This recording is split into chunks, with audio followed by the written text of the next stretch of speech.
live. Hey, yo, what it is? Goddamn, we back again with another one. I got my partners in crime with me again. Keep it great. Yeah, you know this J.O. Yes, sir. Hey, we got another motherfucking show for y'all ass tonight. We got a good one cooking tonight for y'all ass. You know what I'm saying? Goddamn. We got a guy here tonight via Zoom, FaceTime, whatever. We got a guy here tonight, goddamn, been doing his thing for a long time in the kitchen. My boy been really whipping in the kitchen for a while now. Mm-hmm. You know what I'm saying? My man's been bringing all types of people from different walks of life together with the power of food. Yeah, goddamn right, motherfuckers. Food got power. You understand me? Food got real power, baby. Not only is my guy a chef, but my guy is a chef apparel designer. Mm. Yeah.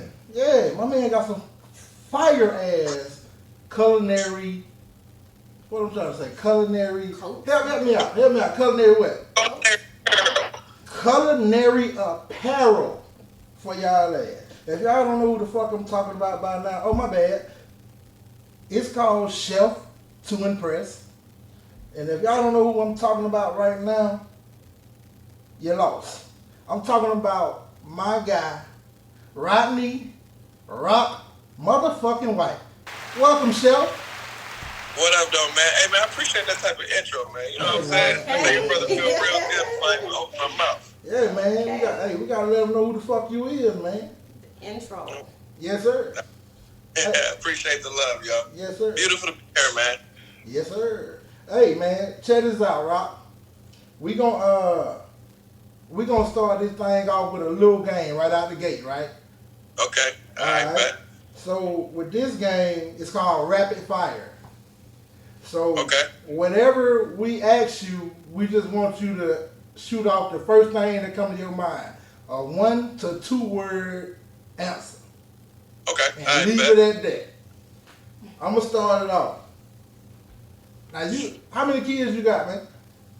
Ooh-wee, I got Michael Jordan, 6 rings. Hey, damn. Okay. I had two three-peats.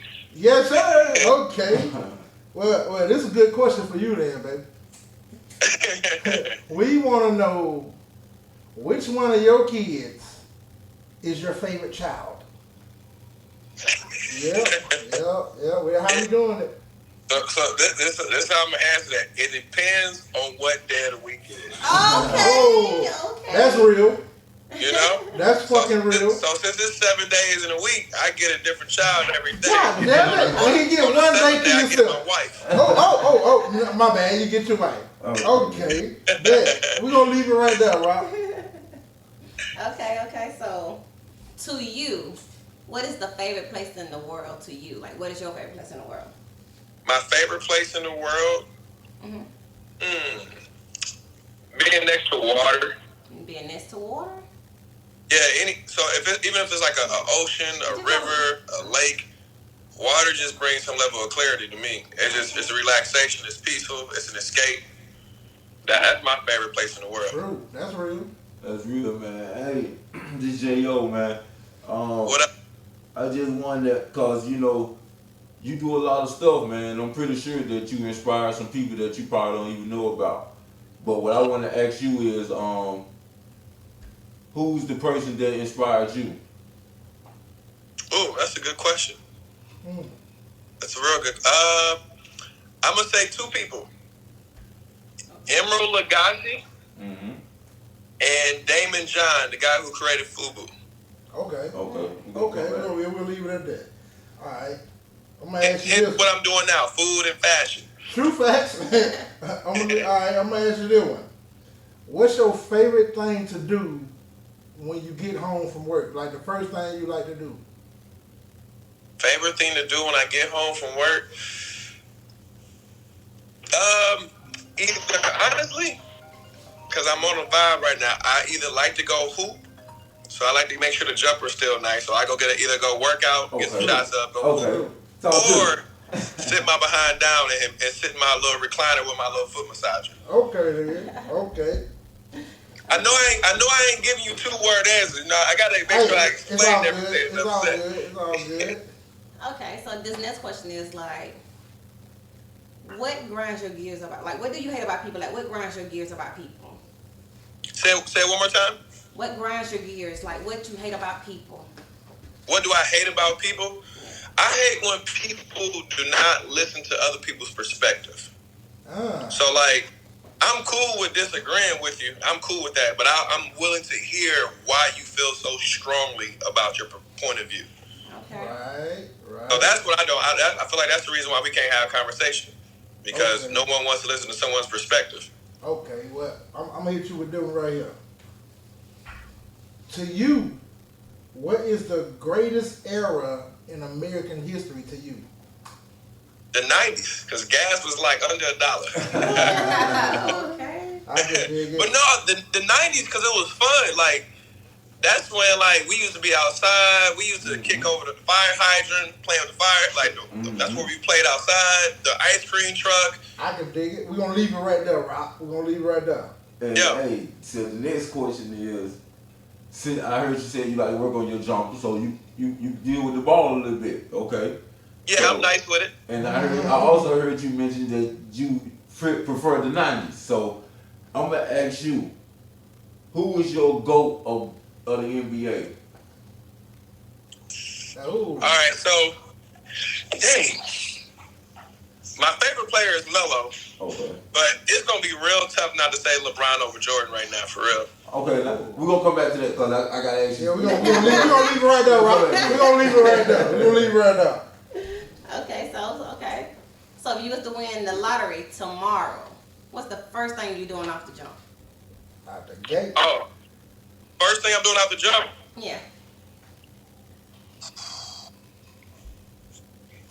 First thing I'm doing off the jump? Buy some real estate so I can flip that money I just won. Okay. Okay. I hear you. All right, so check this out. We're gonna touch a little bit on some of them questions. Even though you gave a more than 1 to 2 word answer, we're gonna touch back. Are you good? We're gonna touch back on some of them questions, man. And Okay. and I want to know what's today? Friday. Today's Friday, right? So which child is your favorite today? Who is the favorite today? Today, we're going to go with my youngest, Natalia. Natalia. Yeah, Hey. my youngest, she fresh out the womb. She only 2. 2. Okay, Natalia. What are they? Italian? No, well, her name is derived from Italian. But yeah, she's 2. She's full of energy. She loves to dance the whole 9. So that's why I'm rocking with today. I was just playing Foursquare with the kids because they didn't know what Foursquare was. So I had to educate them a little taste. Hold up, nigga. Hold up. What it is? We said? Foursquare? You know what Foursquare is? Oh, Foursquare. Okay. Yeah. I was just outside with all them playing Foursquare, Don't touch that line. but today Natalia's my favorite. True facts. Shout out to Natalia. That answer was pretty easy, man. I'm starting to think Natalia was your favorite yesterday, too. What it was, though, I'm going to keep it G, because she literally just walked up on me. Okay, you see what I'm saying? Conference, right when you asked that question, I'm like, you ain't seen my hand. I'm like, She's like, who you gonna think that? Shout out to Natalia, baby. like, so she came in, great timing. Yes, sir. Yes, you did. Okay, so now I want to go back to when you said LeBron is your GOAT of the NBA. I want you to tell me, elaborate on that, tell me why you pick him over Jordan, so to say. He didn't say he picked him over Jordan. He said it's kind of tough not to. But that's just... Yeah. Honestly, look, it's hard for me to even say it because Jordan been the GOAT for so long. But like, I feel like if you got to be honest and realize what LeBron is doing. I mean, he just got a scoring title. Like, Okay. Ain't no one had that title in 20+ years. Yeah, you're right. Now, granted, the way Jordan did what he did in 3-peats, right? Yeah. That's never been done. But LeBron played the game in a way that made it easy for everyone to win. Yeah. So I ain't gonna lie, it's still hard for me to say. Look at me, I can't even say LeBron's the GOAT. My mind's telling me no, but my body's like LeBron. So what you saying is that? So who's your GOAT? I'm going Jordan. But you going Jordan? I feel you. I ain't mad at it. But I mean, you do 2 3-peats. Like, ain't nobody doing that. That's what I respect about Jordan. Like, two 3-peats. That's how you won your championships. That's different. Hey, but hold the fuck up. Y'all ain't gonna leave Kobe Bryant out this conversation, dog. Y'all ain't gonna leave Kobe out. He just too similar to Mike.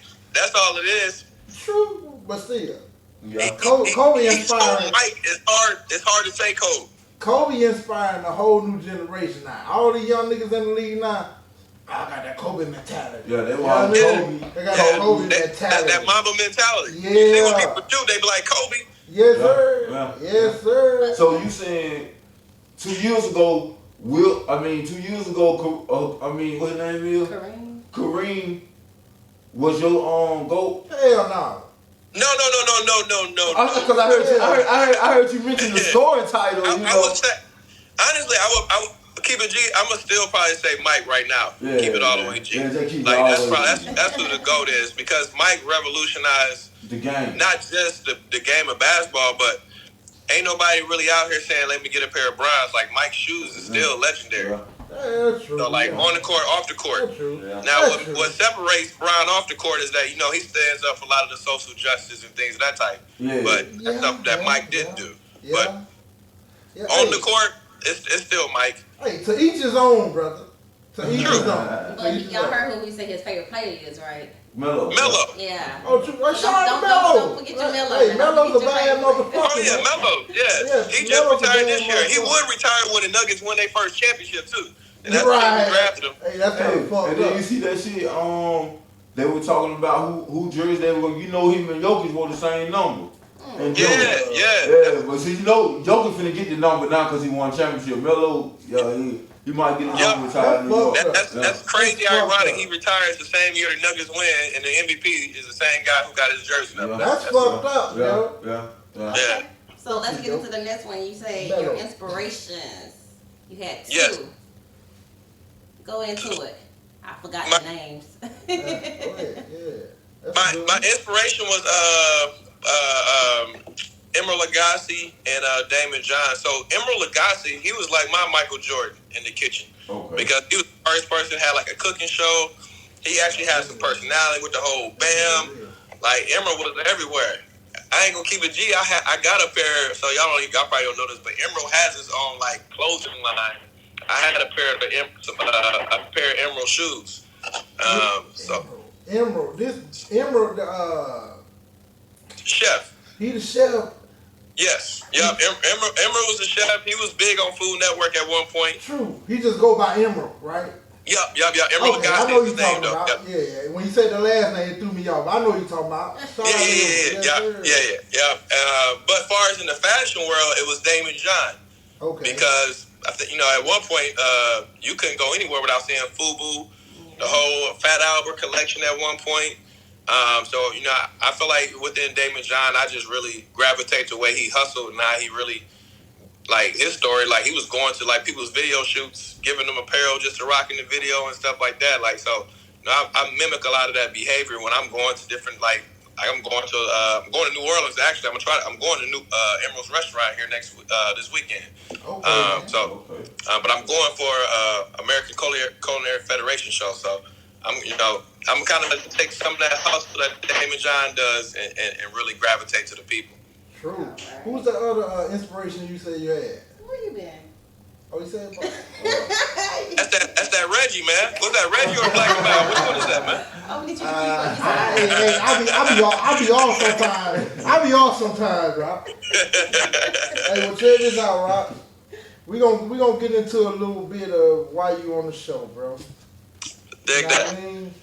So, right now, what we like to do, we like to dig and dive into our guests' past just a little bit to see what molded and shaped them into the person they are right now, right? So, I know you were originally from the D, right? Yeah. True facts. But you was raised in Franklin, Tennessee, That is accurate. right? So I want to know what was childhood like for you, and how was it growing up in Franklin, Tennessee? Man, Franklin, Tennessee was like a crazy culture shock. Like, so growing up in Detroit, I'm surrounded by black people. It's a city life. How old were you when you moved to Franklin? 10. Oh shit. Okay. So you Yeah. did some time in the D. Yeah. So I was 10 when I moved from Detroit to Franklin. Then, once we moved, I went up there for the next probably like 5 or 6 summers every year back up to Detroit. But it was the biggest thing was the culture shock. I wasn't used to seeing white people, to be honest. And I wasn't used to hospitality. I didn't know, I wasn't used to people just, saying, hey, how you doing? Don't know who I am. Just walking in the streets. That Southern hospitality was real. In Detroit, there was no Southern hospitality. Right. You know what I'm saying? They didn't know you. They wasn't. Fuck you looking at, nigga? It was like that. But honestly, I'm so thankful, that we moved from Detroit to Tennessee because, I look at, some of what Detroit is now, the family I had who stayed in there and see how life was. But, right. Tennessee allowed me to learn how to talk to people, how to network. Like, I had to get outside of my comfort zone. So it also allowed me more opportunity, too. Because at the time when I moved to Franklin was super small. It was country as a mug. Right. And I remember being so scared to move because I'm thinking one house going to be here, the next house going to be like 2 miles down the road. But when I moved to Franklin, I got around like people with money, and I also got a different perspective. Wilson County is like one of the richest counties, right. Where we lived at in Franklin, and so it was so many times, man, I would see people in like just a regular Honda Accord and just dressed in some Wranglers and a whatever type of shirt. But they really and then I'll have somebody tell me like, yo, he's a millionaire, he owns this, and that, and things of that nature. So it also kind of reshaped my perspective of like, you ain't necessarily got to express it that you got money like that. Like you can let your money talk for you. You ain't even, a lot of times, granted I do got on the chain right now, but but a lot of times the person who is the most flashy and flamboyant, they don't have the much money or success as the person who real quiet, who driving that Honda Accord, who putting that 87 regular gas in the tank. So it gave me a different perspective, and that's when I got my first kitchen job out there too. When I worked at Embassy Suites. So I remember being super nervous about applying for a kitchen job because I was scared about people. The chef throwing pots and pans and talking crazy. But that was the biggest thing moving from Detroit to Tennessee, the culture shock. Okay. Like literally went from like a predominantly black school to a predominantly white school, being the only black person in my class. Like that stuff I wasn't used to initially. Oh shit, yeah, that is a real culture shock, my boy. Well, let's get into the next one. Since you said something about your first job as a cook in the kitchen or whatever, or in the kitchen. Yeah. So, how old were you when you developed the love for cooking? And did you turn it into your passion? Like that's when it turned into your passion, or was it on down the line? I think so. In Detroit, I was around my grandmother a lot, so she cooked. No, she old school, so she cooked like breakfast, lunch, and dinner just about. Always had a home cooked meal, and so just being around food with her, and like I was a big Emerald fan. So I was about 8 when I made my first meal. I never forget it. It's probably nasty as hell right now, but I took some turkey legs. I think some turkey legs. And I had the instinct to marinate them in some Italian dressing, and then I roasted them off in the oven, and I opened up a can of corn and a can of green beans, mixed them up. But them, looking back, that stuff was peppery as a mug. I had so much pepper on that dang corn and green beans. Hey, my boy. Grandma, she came home and was just like in awe. She ate it. Looking back, she left me at home by myself, so I don't know what she was doing at the time. She might have ran to the store or something. Who knows what grandma was doing? You know what I'm saying? That's the 90s for you. Hold on, man. She was going to look farther in the store. You cooked the whole meal, man. For real. It was really like that. So that's when I first developed, and then, watching on TV so much. But ironically enough, before I got in the kitchen, my first job was actually at the cleaners. That was my first job. So it's ironic now that I made the transition from food to designing, because my first job was at a cleaners before I went to a kitchen. I got my first kitchen job when I was 16 years old. Hey, but listen, you cooking big shit at 8 years old, son. That's what had to be born. He had to be born in the 80s. Hey, boy, my first meal I cooked probably at 8 was some fucking Roman noodles, son. Yeah. Some Roman noodles. The chicken pack, huh? Yeah, you already know chicken flavor, baby. That we everybody miss with Yes, sir. Joe, hold on, Joe. What was your first meal you ever cooked, Joe?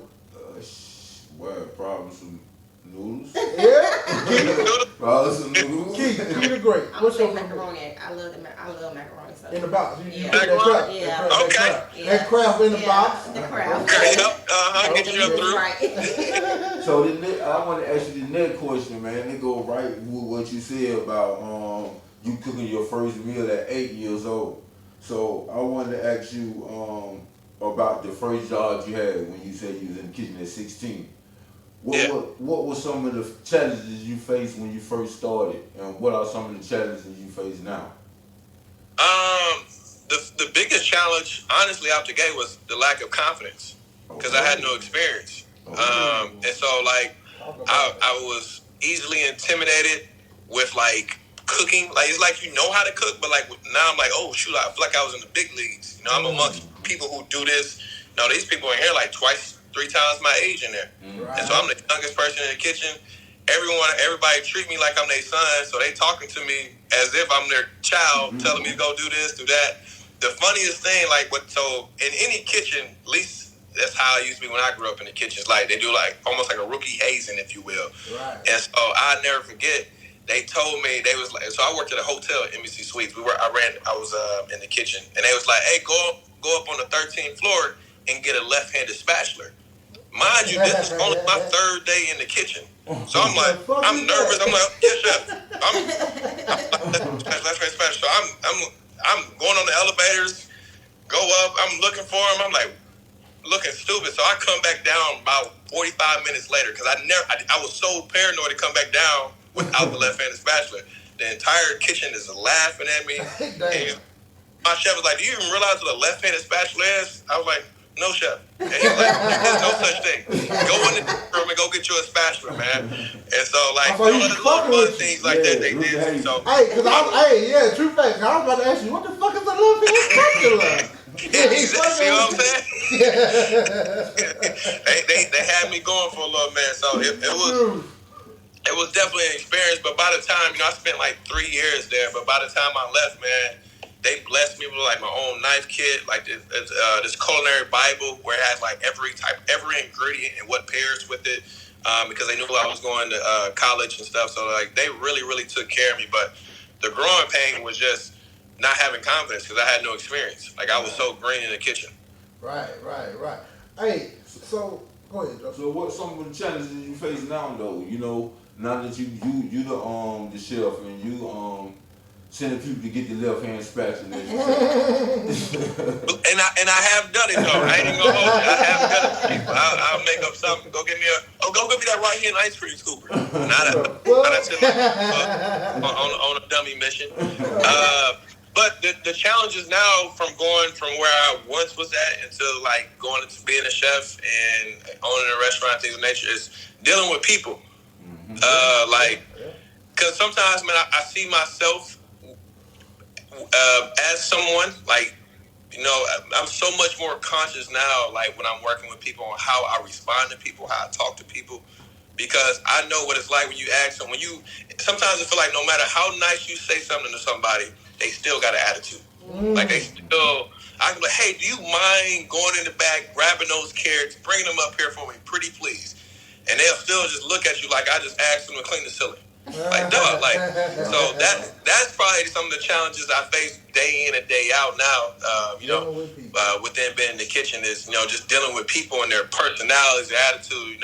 It's a challenge of learning how to talk to people. Some people I can be a little more aggressive to get them going. Some people I gotta like, hey, you messed up cooking this omelet. Can you please, you know what I'm saying? You got to kind of just pamper some people. So, but it's a challenge just learning people's personalities. Okay, yeah.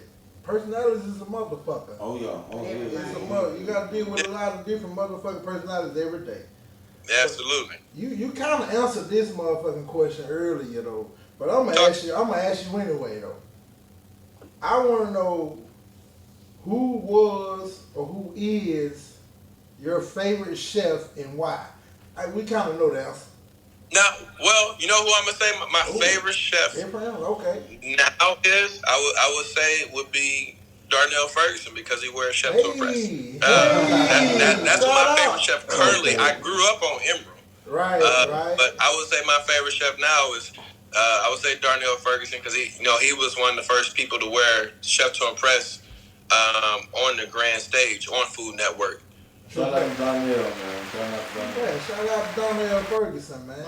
Yeah, sir. That's your business partner, right?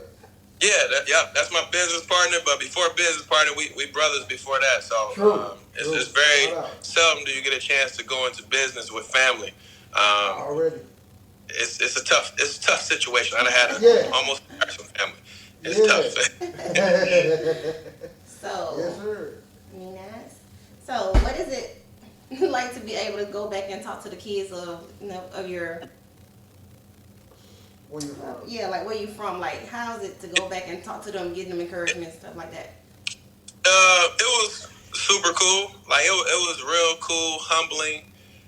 It's kind of like deja vu because you know those same hallways that I walked through when I was 9th, 10th, 11th, senior year in high school. Like to walk through them at 35, which sounds crazy to say I'm 35, but shout out to being 35. But it's funny too because the kids be like, "How old are you?" I'm like 35. I'm like, "When did you graduate?" You old as shit. Like I graduated in 06. That's when I was born. Like shut up. But it was definitely cool. The biggest thing I enjoyed though, for real, is like giving the kids some game. Like just really telling them, like, man, y'all need to be thinking about what y'all gonna do after school. All these little clicks y'all got in high school, like I guarantee 9 out of 10 times, y'all not even gonna know who they are in the next 4 or 5 years once you get out of high school. True fact. And so, like, actually having to play, like, figuring out what are you actually good at, what do you actually enjoy doing. So that was my biggest thing. Was my goal when I went there was like, let me figure out what kind of game I can get them that's not in these books. True. Because to this day, I still don't know what X mean in algebra. Like, you know what I'm saying? So my goal was to figure out, okay, what can I tell them that they can actually take and use and apply it, and not live in this fairy tale of MXY plus B, all these type of equations, which are good for whatever. But my goal was to really just kind of kick them some game on like what life is about for real. Yes, sir. What's up, yes, man? sir. So the next thing I want to ask you, man, I want to know how did you come up with Chef to Impress Culinary Apparel, and why did you come up with it? So keep it G. I got birthed the idea when I was actually got my first kitchen job. And I didn't realize this until I was like 23, 24, 25. Because my first kitchen, when I was working at NBC Suites, I told my chef, like, because at the time, this one, like, spray paint was real hot on shirts and stuff. Mm-hmm. People was wearing the belts with your name on the, like, rhinestone, all that type of stuff. All that stuff that's outdated now, that you better not catch nobody wearing. So that stuff was, like, real hot at the point in time. And I remember going into work, and, we got to wear our traditional white chef coat, checker pants. And I remember telling my chef, like, yo, and I came in geek, too. And I was like, yo, I want to come in. I want to spray paint my jacket, like, with my name or with some fruits and veggies. Like, I was going to tie in, like, what I'm doing. Right. And he looked at me, and like I'm up here.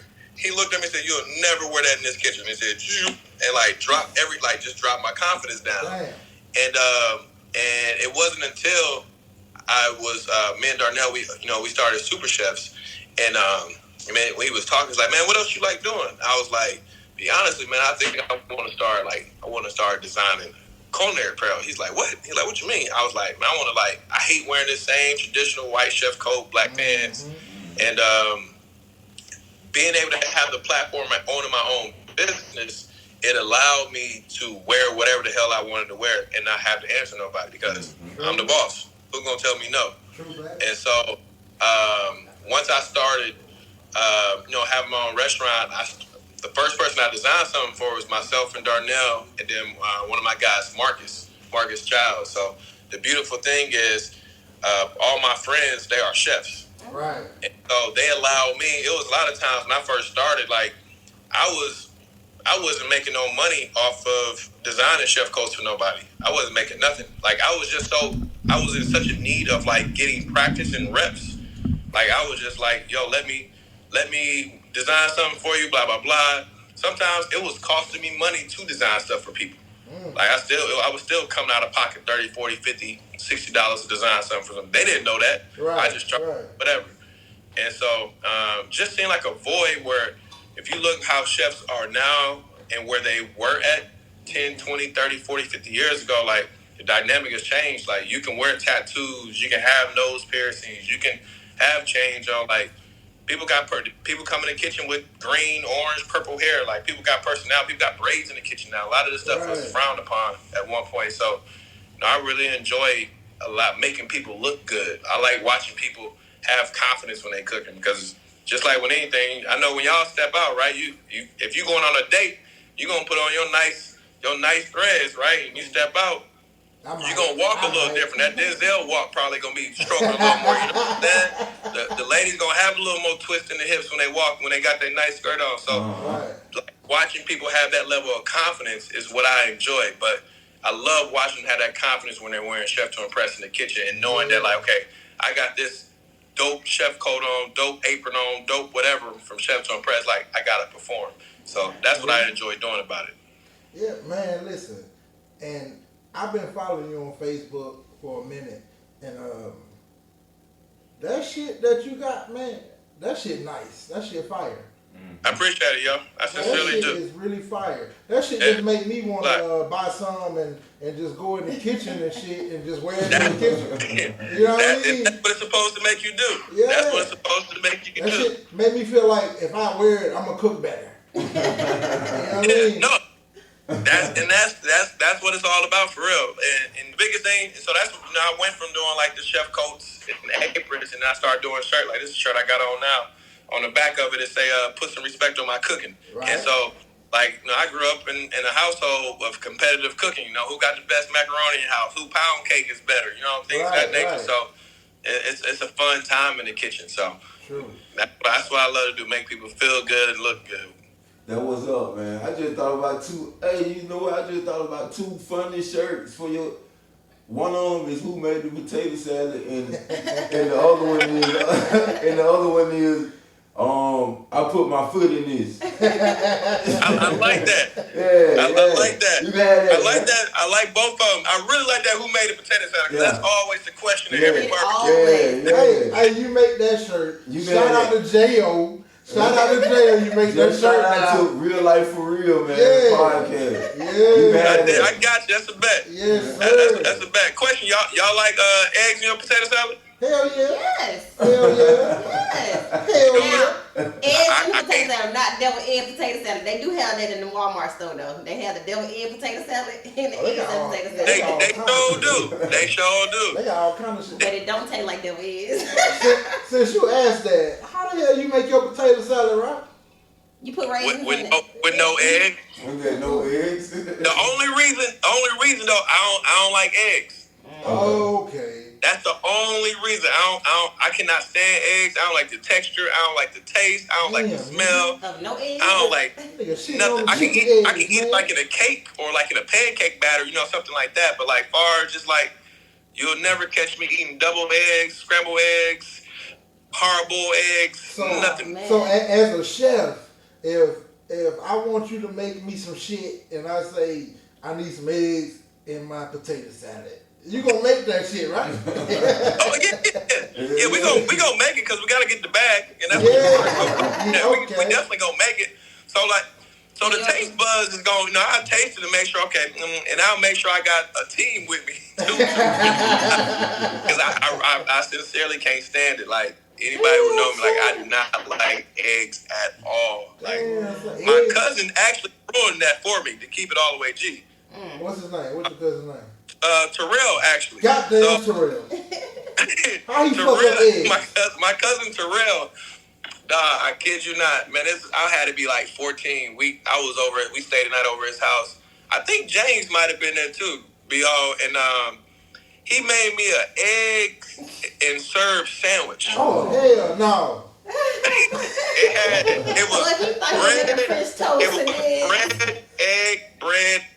bread, and he put syrup all on it. It's like 3, 4 in the morning. I'm starving, and I ate some of it, and I just started getting so I ate probably like half of it. Man, I threw up for like 4 days straight. I ain't been right since. Yeah. Okay, I feel you. I probably would have hated eggs too after that shit. True, but I love them. But hey, Rock, I want to ask you, what's the end goal for Chef Rock? End goal? That's a dope question. End goal for Chef Rock. I got a couple of them. Okay. One is for Chef to Impress to dominate and revolutionize the way chefs dress for eternity. Yes, sir. I sincerely believe we'll be the Nike of the culinary world. Like how you see Nike on every, I don't care if you 2 years old or 102, everybody got a pair of Nike. Yes, sir. I believe Chef to Impress will be like that. I don't care if you a 5-year-old wannabe chef and you get a Fisher Price kitchen set, or if you somebody grandma cooking Thanksgiving dinner, you're gonna be wearing Chef to Impress something in the kitchen. Yes, sir. But my bigger goal outside of that is I want to create this foundation, because when I grew up, my mom, single mom, 4 kids. The one thing I didn't have was I wasn't able to look as fly as I wanted to in school. Right. Because the ends wasn't adding up like that. And I was wearing a size 12 extra early in school, so moms wasn't getting the shoes I wanted until I started working, where I can really kind of dibble and dabble. But I want to do something where you know what I'm saying, we donate, we provide clothing, whether it's uniforms or just actual clothing for children in school, in grade school. Right. So that's my, I want to do, I call it the Impress the World. That's what I want to do, this foundation where we just provide clothing for people. But the greater picture is be able to kind of do something where we go to different spots and we have a home ec program where we teach you how to sew, we teach you how to cook, we teach you how to design and stuff like that. Just some tools that even if you don't decide to go all the way into cooking or all the way into fashion, like cooking is a survival tool. Right. You need to be able to cook to live. True. So even if you ain't trying to be the best chef, you need to know how to turn the oven on. You need to know how to taste stuff and put flavors together. So that's my bigger picture, is to take my platform and use it to really clothe the world. Yes, sir. Hey, man, we're going to speak that into existence, brother. I appreciate that, G. That's some good shit. Yeah. So giving some advice to the next generation is who's looking to blaze the trail of what you're doing right now, inspiring, like you saying, you want to do a foundation for to go into the schools and help schools out, teach the kids the economics that they don't really do no more, the cooking, the sewing, the home economics. That's what they call. Yeah. Yep, the home ec. Yep. Mm-hmm. So what's the advice to like you just said, to give them to not give up on their dreams, to find what they good at or what they want to do? The biggest thing I would give them, I actually kind of mentioned this when I was at Franklin High talking to the kids, is and I used to get mad at not mad, but I used to get annoyed. My grandma always in my ear, you need to write your goals down. I was like, Grandma, I know my goals. You need to get them on paper and this and that, blah, blah, blah. But the biggest thing I would tell them is write down your goals, whatever it is, write that stuff down, because it's nothing like being able to check something off that you've accomplished. Right. And a lot of times we have a lot of our goals and ideas in the back of our mind, which is cool. But when you can be okay, this week I want to do this. This month I want to do this. In 3 months I want to do that. In 6 months I want to do this. In 5 months, in 12 months I want to do this. In 5 years I want to do this. And you got that stuff kind of laid out. You at least have some type of navigation on where you're going. And you got some, and now you can decide, should you be kicking it with this group of people, or should you be kicking it with this group of people? Should you be going to this party or that party? Do you need to kind of fall back this week on being out with the fellows or being out with your girls, or do you got some work you need to do? So my biggest thing I would say just write down your goals so you got some direction. That's your guide to your life. That's your guide, because my focus right now is being able to create wealth, but obviously the finances, right? Everybody wants financial wealth, but what I'm saying, I want to create some spiritual wealth. I want to create some emotional wealth with my children. The wealth is beyond just the finances. The finances is obviously dope, but it's a lot of stuff that my mom didn't know that I know now. A lot of stuff that my grandmother didn't know that my mom knew. So Right. I'm trying to put my kids in a position where they way further ahead than I was ever at this age. True shit. That's some good advice. But at the tender age that you were giving these kids advice around what? Let's say 13, 14 years old, right? Was you making those type of plans at that age? Kinda. Keep it G. So, kid you not. So, being from Detroit, especially when I moved to Tennessee, I had always wanted to open up a Coney Island. So, I used to practice my signature when I was young.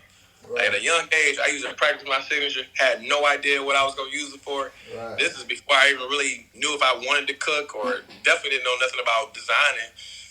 But I used to draw out my restaurant. I already knew I wanted to bring Coney Island to the South. I wanted to have all Faygo. Now I don't want no Pepsi or Coke products in there. I want all Faygo. So I used to do it without really understanding what I was doing. I was just a kid dreaming, really, not really writing down goals, but just dreaming and putting my thoughts on paper a little bit. Right. Okay. It wasn't until I got older, I would honestly say about 25-ish, when I tore my ACL. I tore my ACL hooping, and I had nothing but time. And so and my grandma came down from Detroit down here to Louisville, and she kicked it with me for about a month, just to kind of help me out a little bit. I had different people kind of coming in and helping me out. Right. And she went to Dollar Tree or wherever, Dollar Tree, and bought me 3 or 4 posters. And I still got the poster to this day too.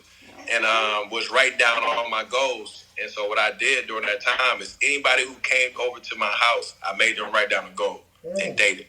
And I still got it. So it's even to that point, that was 2014, 16, somewhere around there. Even to that point, some of the goals that I wrote down and others wrote down, it actually came to fruition. So, it's a part of history now, you know what I'm saying? But if it wasn't, honestly, for me tearing my ACL and having all that time to slow me down to, focus, you know what I'm saying? We wouldn't have that right now. Right. That's what everything happens for a reason. Grandma. Grandma. Yeah. Grandma came during the clutch because she was, boy, you need to write your goals down. I got you some paper and a poster and some Sharpies. And once I started writing, I couldn't stop writing for real. And she who wrote this down? I'm such and such. They came over yesterday. I told them to write something down. Who wrote this down? Oh, blah, blah, blah. So I had everybody write it down. So it was definitely cool. Yes, sir. And it allows me to hold them accountable too. And they can hold me accountable. Okay. So when I see, if I see my man's yo, man, you told me you want to do this. What you doing over here? Oh, man, no. Let's get back on task, G. So it allows some level of accountability amongst your peoples. Right. Okay. And the next little segment, man, we got, it's called What the Hell is Really Going On. It basically is just all this stuff that's going on around the world right now, man. You sit back and you look and you say, what the hell is really going on, man? Tell me something that make you say that. Tell you something that makes me say that? Yeah. Tell me something that make you say, man, what the hell really going on out here, man? When this supposedly submarine found the Titanic and blew up. That's funny, y'all. That's what made me say, what is this? That wasn't supposed to be funny. But you know all that stuff be a distraction. You know what it was a distraction for, right? What? It was a distraction. It was a distraction for at the same time all this shit was going on with the submarine boat. Yeah, they had signed a law where now they only finna sell those lab processed meat. Oh, I heard something about that. Yeah, that's when they signed it. When the submarine was blowing up social media. They had to get people going. When the submarine was blowing up social media. Hey, they so slick, man. Yeah. Like, they so slick and they nice with it too. Cause I'm looking on YouTube. This video, the submarine got 1 million plus views. This other video, 2 million, 3, 10. Like, meanwhile, let's find this right here. Perfect timing. Perfect timing. Yes, sir. Distraction, baby. Hey, so Rock. So how can people count on you, and how would you know if you selling some of that fake ass shit? I'm gonna tell you how you gonna know. Because I not retired, but I've changed my focus from being a chef to a designer. So I ain't selling food no more like I used to. I'm selling clothes. Okay. My focus has shifted somewhat, but to that point, that's why it's really good though, for real, to buy local. That's why it's important, like, to go when you see my man's on the side of the road in his truck and he got his little stand, go support him. You know what I'm saying? When you see these little local grocery stores, like, that's the stuff you gotta support, because these big chains, these Krogers and Walmarts and Myers and Save-A-Lots, you know, these are big major corporations. They worry about that bottom line. They ain't worried about what they giving us, because we gonna go anyway. So that's why it's important to support as much local as you can. They don't even last like they used to in the store. You can have strawberries in the store for a week. Man, they go bad overnight. Like, what's the word going on? For real. Like, I literally went to the store today. I went to Kroger today to go get some fruit. Man, I seen these I ain't never seen grapes that look dirty. Like, they look like they look dirty, ashy. I was like, how much pesticide did y'all spray on these before they even got to the store? Yeah, so you wouldn't even eat those grapes in the store. You know, niggas go in the store and eat grapes. You know what I mean? put that bag down, go get another bag. Yeah. God damn. Can't even do that no more. Damn. Fuck them ashy grapes. So this next segment is another game. So we into another game. I like it. So how we gonna run this one? Hey. Because this like. Explain the rules though. Okay. Explain the rules. So with this game, it's called Facts or Yak. Whether either you answer the question or you call yak, in which the yak is called, that means the host have to drink. No, you have to drink. My bad. If you call yak, that means you have to drink. But if you answer it, then we have to drink. Okay, bet. What y'all drinking on? So he said, "What we drinking on?" I think that bottle over in the cut. I'm on a little what it is down there. Jack? Yeah, I'm on a little Jack Daniels and orange juice right now. Ooh-wee. Okay. Yeah. A little pick me up. Yeah. So since you not here physically with us, we'll change the rules just a little bit for you. I do got a little drink though. Oh well, fuck it. So if you call yak, you take a hit of that cup now. But what's in that cup? Is it water? He just showed us a cup. What's in that cup, Rock? What's in that cup, Rock? It's on Fago. I'm trying to stay hydrated, you know. When we talk on the podcast, I gotta keep the vocals moist, you know. I gotta stay loose. No, man. Don't get it twisted now. We got a little something to ease my mind in the kitchen. Well, I'm gonna need you to go get that out the kitchen. I'm gonna need you to take. Hey, yeah, go get that, Rock. Go get that. Yes, sir. God, yeah, Rock a team player. Okay. Rock going to get the motherfucking yak to play this yak effect. I understand, but you know he at the house though. He at the house, so you know he ain't got to drive nowhere. Yeah, he true. He might got some you know niggas supposed to look out and then put some fake shit in there. Got some tea in the round bottle. Hey, we gonna trust him. We gonna trust him. We gonna trust Rock, and we gonna trust that he gonna take these real shots. You know what I mean? Yeah. Okay. You know what I mean? Hey Joe, you put your spin on your question. Just speaking since Rock stepped away for a minute. Last week when you took them shots, my boy, you was out of here. Oh no, man, I don't remember that. Okay. Okay. So this. What that is?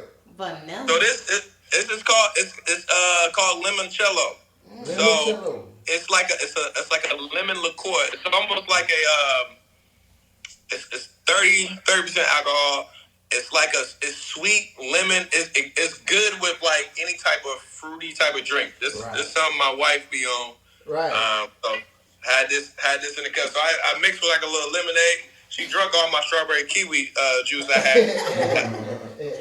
Hey, when you got a female in the house, you can't have nothing to yourself, brother. Nothing to yourself. And you got the kids too. Oh yeah, you don't own nothing in there, right? Can't nobody have nothing at all. You know what I'm saying? Okay, right. So we're gonna kick the game off, right? You ready? I'm ready. Okay, all right, you ready? He say he ready. Okay, so I want you to rank these people from most important to least important, right? You ready? Okay. So we got your sisters. Now, you got what, like 3 sisters, right? Yep, 3. So we're gonna count them as 1, right? Okay. You got your sisters. We got Granny, and both your grannies still here? Yep. Okay, we're gonna count them as 1. Okay. Got your granny, and we got your mom. We got your wife. And how many daughters you got? 1, 2? 4. Oh shit. You got a whole 6-piece over Yeah. there. Okay. Okay. So we're gonna take the one you said that was your favorite. Oh, And- Okay. Yeah. And I want you to rank those people's from most important to least important. Now, mind you can call Yak and take that shot. So the number 1 is the easiest. Mm. You know, she got the big joker. Oh. And that's the one. He trumps everybody. Oh, wifey. Okay. He trumps Shout out. everybody. That's Shout biblical out. too. You know, the wife trump everybody. Once you get married, ain't no more mama, ain't no more nothing. Yeah. Now we're getting a little tricky as everybody after that. Hey, but you answered. But you gotta finish that though. You gotta finish. Okay. So we're gonna go. Look, we're gonna go. My wife, my grandmothers, my mom, my sisters. Dang it, I forgot my daughter. All right. Take a shot. He had to take a shot on his over Damn, I ain't feel right put my daughter last. Hey, it just don't feel right. Hey, Rock. Hey, and then it was the baby. Yeah. Hey, since you answered the Rock, I'm gonna take that shot. If you answer the question, the host gotta take the shot, baby. So I'm gonna take that shot. So why they answer you the next question, I'm gonna take mine. Okay, fair enough. Hypothetically, you on the bridge trying to save your mom in a bag from going over. The bag, you got your mom in one hand. The bag about to fall over. When the bag falls, the only way you can catch the bag if you drop your mom. No. We're gonna switch this. Only way you can catch the bag if you drop your wife. Hey. Since she's the most important. Hey. But in the bag, let me remind you, in the bag is full of generational wealth. Like that means that your kids, your kid, your wife kid, they kids, her sister, they children, everybody gonna be straight. Everybody. But your wife gone. Wife is out of here. Which one you choosing to do, man? Oh shit. Look, he said. You know, at the end of the day, I'm such a G. So I am going to forget the bag because I had to get the bag with my wife anyway, so we'll get it back.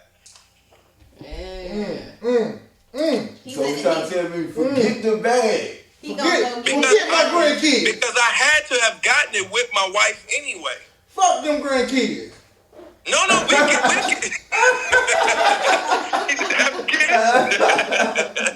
we'll get it back because I had to have gotten that type of with my wife. Once you drop that bag, we'll get it back. Once you drop that bag, it's over. All you got is your wife. It's over, Rock. He said they gonna go get that bag. It's over, G. It is over.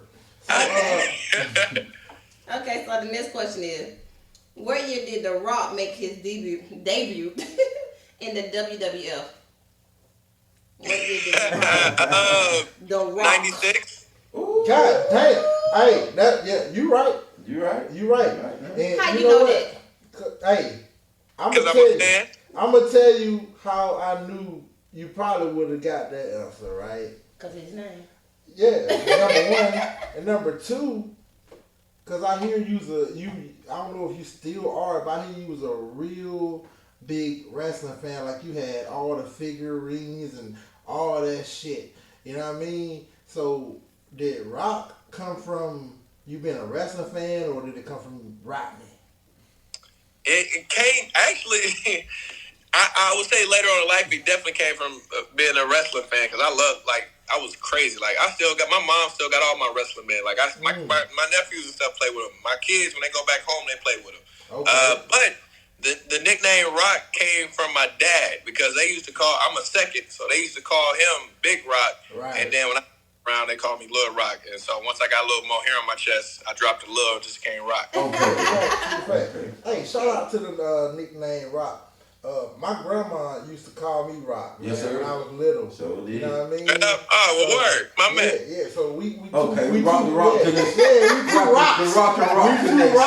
motherfucker, man. Don't nobody call me that shit now. You know what I'm saying? If a nigga call me Rock now, Rock, they gotta fucking know me. They gotta know me. Know me. You know what I'm saying? This is my oldest. She was playing peekaboo. What's up, baby? How you doing? I told him Natalia was my favorite. Oh shit! We did not tell him to say that, baby. Okay, so check this out right here on Rock. On the nick now, I want to remind you with these questions, Rock. When you don't know the answer, we need for you to say the word yak, okay? Yeah, okay, got you. Okay, so the reason I said that, because I'm more than confident that you would not get this next answer right. So, with that being said, I'm going to take my shot real quick because you answered that last question. My man. No. Who held the WWE title the longest? Ever, all time. Roman Reigns. Oh shit. No, sir. Hulk Hogan. Oh, no, sir. No, sir. Give me one more. We're going to give you one more. Go. One more. Stone Cold. Oh, no, sir. You got to drink, Rock. You got to drink. Get that shot, Rock. Who is it? If you smell what the Rock is cooking. Oh, no. No, it's not Rock. It ain't Rock. He's just saying it for no reason. The answer is not Rock. It ain't Rock. The answer is Bruno San Martino. Yeah, San Martino. Bruno San Martino. How many days did he have that motherfucker? He had the belt for 2,803 days. That's a long fucking time. What's that like? How many years is that? Goodness. I don't know, but you got it wrong, Rock. Hey, that had to be way before our time, Rock, because I know. True fact. Nobody never had the belt that many Hey, years. Rock, I didn't even know that answer. I had to look that shit up. I thought I had it. I ain't gonna lie. Hey, that was a good answer though, but you know. All three of them. A couple of them. God damn it! I'm gonna ask you this one though, Rock. You ready for this one? I'm ready. I want to know who is the oldest chef of a 3-star Michelin restaurant today. It's all over the world now, Rock. Yeah, all I over. know it. All over. 3-star Michelin. The oldest one. Yeah. We got a yak. Yes, God damn it. I'm gonna tell you who it was. His name is Jiro Ono. Oh no. Where he at? Go ahead, say it. You heard it say it. Japan. Yeah. Yes, sir. He having 2 shots. Hey, Rock, that man is 93 years old in Japan right now. Still cooking. Cooking shit. Good shit. You need to be trying to get him some chef repair. I would love to. Yes, sir. Yeah, man. Yes, sir. So the next question is, I'm gonna need a little help saying that again. Michelin. Michelin. Yeah, Michelin. What restaurant is the high Michelin rate in the world? The highest Michelin rating. Ah! Oh shit! You sound like you looked that up before, Rock. Oh yeah, he just You looked that up before, Rock. Across this. He just came across it. Ah! Oh yeah, come on, Rock. Yeah, suppose Yeah, come so. on, Rock. But before you say that, you Hold on, I'm before you thinking. drink it, Hold on, Craig. Come on. Yeah. Oh, you did a double. Yeah. Yeah. Keith, tell them where it is. You tell him, baby. Okay. Go ahead now. Go on in there. The Is it in highest. New York? Huh? Is it in New York? Oh no, it ain't in this country. It ain't in this country. The highest rated Michelin restaurant in the world is called Central in Lima, Peru. Yeah. I look like that too when So what you were thinking about? Be honest, I couldn't think of the name. I thought it was something in New York. Keep it all the way G. It wasn't Emerald. But due to the fact I just heard this information lets me know I got to get my ends up so I can go to Lima, Peru. Hey. You know why? Because you've been on the designer side. Speaking of getting your ends up. Speaking of getting your ends up, I'm pretty sure you're gonna get this one right. Yeah. Okay. Who is the highest earning chef in the world today? Oh shit. Ooh. Shit. Can I get a guess before I say yeah? Yeah, We'll give you two. You too. The highest earning chef? Mm-hmm.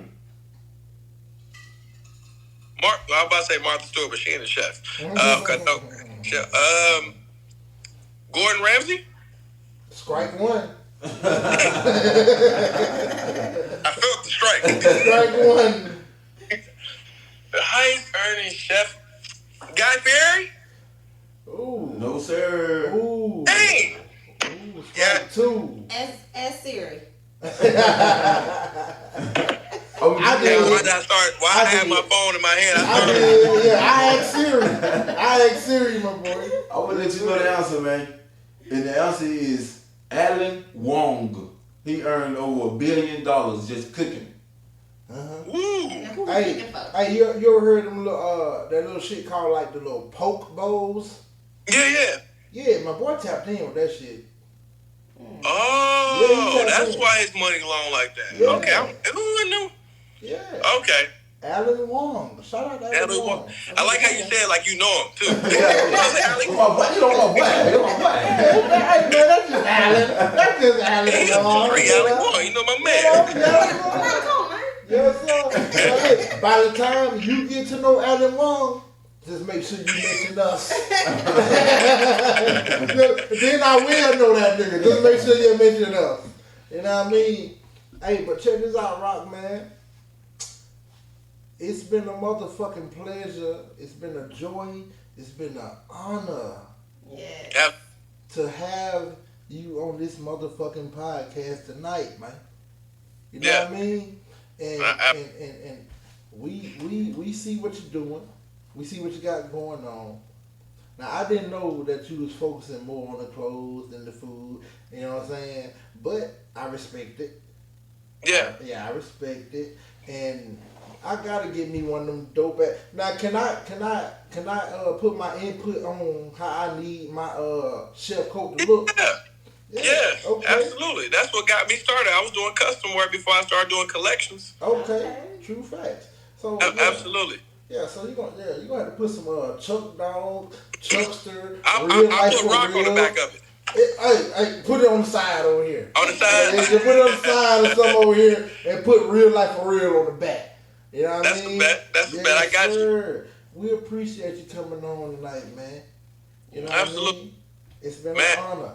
We appreciate it. We love you. And we just want to see you succeed in life, my brother. I appreciate that sincerely, man. Go ahead. No, man. Go ahead. I just want to tell you, man, it's super dope what y'all are doing. I love seeing stuff like this, man. I sincerely do. Like I relate to everything that y'all are doing. I love the grind. I love the enthusiasm. I love how all y'all offer 3 different types of personalities and y'all keep each other balanced out. So it's dope to see y'all work together. I hope that y'all sincerely, continue to figure this thing out and figure out different ways to be innovative and be creative. And write y'all goals down. You know what I'm saying? What do y'all want to do with the podcast? How much y'all want to blow up? Because, I mean, something like this, y'all got an opportunity to be, like, interviewing some crazy people. Yeah. Like, I can't wait to come back 10 years from now. Nigga. And we playing highlights of this. Yes, sir. Nigga. We want you to come back. This is Natalia popping up on me. Oh, that's the favorite right there. Hey, baby. Natalia. To the favorite. Yeah. Yes, sir. But, I can't wait to come back 10 years from now. I'm like, man, you remember when we did this in 23 and it's 33, man, look where we at, man. We got a studio, we got audience in the stands, you know what I'm saying? Okay. We still saying yeah, you know what I'm saying? The whole situation. So I hope y'all sincerely got like some real life goals because y'all got an opportunity to really highlight some people at their very, very beginning. And then, circling back around 3 years, 5 years, even the following year. Who knows? Some people, Lord knows, I'm hoping next month I can be like, hey, man, we need to do another interview, man. I just went up. You know what I'm saying? We want them I hope that y'all really stay sincere to your craft. And I appreciate y'all doing the homework, too, man. Y'all was, you know what I'm saying? Y'all tapped in with me in a way, people don't know me like that. So the fact that y'all did some level of homework is, much appreciated. So shout out to y'all. Hey, appreciate it. Listen, if you got some big shit coming up next month, I mean, we booked up for that month, but if you got some big shit coming up, hit me up, man. We can slide you in. Yeah, absolutely. We can definitely slide you in this motherfucker, man. Yeah, absolutely. Next time I'm going to be in person, though. You got to be. You got to be. Check this out, man. We came up with this word by accident on this show, on the very first show, called Up Love. Yes. Right? I was drinking a little bit and I fucked some shit up. I fucked a couple of words up and I put those 2 words together, up, love. And that kind of stuck. You know what I mean? So we just here to up love you, Rock. You know what I mean? Us giving you your flowers. Yeah, we here to up love you, baby. I appreciate it, man. Likewise, man. Yes, we here to celebrate together, so I appreciate being a part of y'all's journey. It's dope. Yes, sir. So what we gonna do right now, Rock? We gonna open the mic up for you to tell everybody. Now, mind you, I ain't bragging, but a little bit I am. We got like 4 or 5 different countries listening to this motherfucker, Rock. I swear to God. Japan. I like it. Yeah, I love it. I hope we get Japan. But yeah. So what we're gonna do, we're gonna open the mic up for you to tell everybody where they can find you, where they can find your clothing line, where they can get you, all that type of shit. Got you. What up, though? It's your favorite chef's favorite designer, Rock Allen. You can check us out at rockchef2impress.com. It's the most innovative, creative. We are here to tailor to your personality to allow you to shine and to look as good as you cook in the kitchen. Rock Chef 2 Impress is our Instagram handle. Rock Chef 2 Impress is our Facebook. Rock Chef 2 Impress is our TikTok. Rock Chef 2 Impress is our website. So check us out. Follow us. We'll be sending out different promo codes and everything. But just stay in tune. Like we will sincerely continue to dominate the industry and revolutionize the way chefs and people who just love to cook. Our brand is for professionals and people who just love to be in the kitchen and having fun. And people like you who just want to cook, even though they ain't cooked nothing day in their life. Hey, Rock, you talking about me? No. I'm talking to people over in Asia. No, that's older people. I'm talking to, what's my man name? Juan Chu?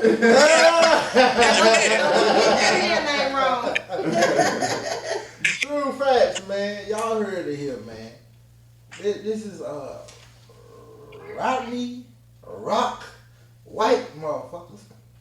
Yeah. Chef to Impress. Look that shit up, man. Y'all won't be disappointed. You're gonna want to buy some shit. And please, buy some shit. You know what I mean? Yes, sir, please do. And we had a good time here tonight with you, Rock. We appreciate you. Yeah, we appreciate you coming on, my brother. Taking time out your busy schedule to hit us up. You know what I mean? And I just want to tell y'all motherfuckers again, this is the Real Life for real podcast. Catch us on all motherfucking platforms. We out here. See you later, niggas.